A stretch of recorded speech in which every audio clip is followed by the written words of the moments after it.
在家里舒舒服服地吃一顿美味的炸酱面，配上一杯冰冷的橙汁，又凉又爽。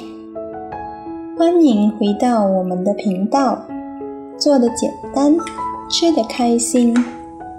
这是所需的材料：1粒豆腐泡、2粒蘑菇、干面条和辣黄豆酱，最后加上1条黄瓜。先把豆腐泡和蘑菇清洗干净，切成小块。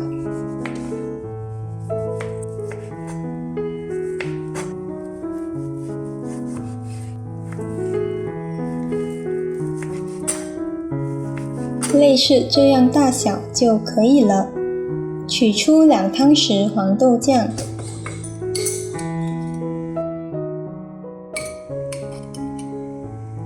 加入一点水，搅拌均匀。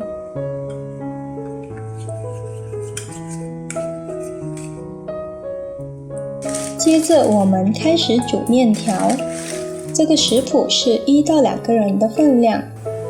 使用热水将面条煮熟，稍微打散，确保面条熟得均匀。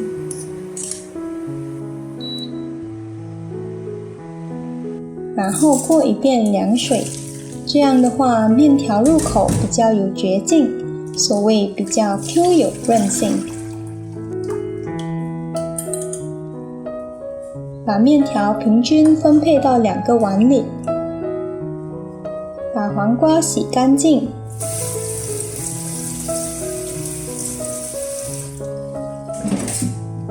切除头部和尾部，使用切丝器，选择比较粗口径的，从上往下戳，切成黄瓜丝。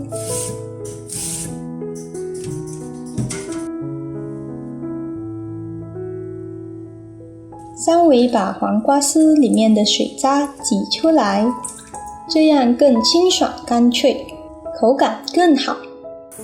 接下来我们开始制作炸酱，取出牛油放入已经加热的锅里，牛油融化后倒入切好的蘑菇和豆腐泡爆炒。当蘑菇炒熟了之后，加入拌好的黄豆酱，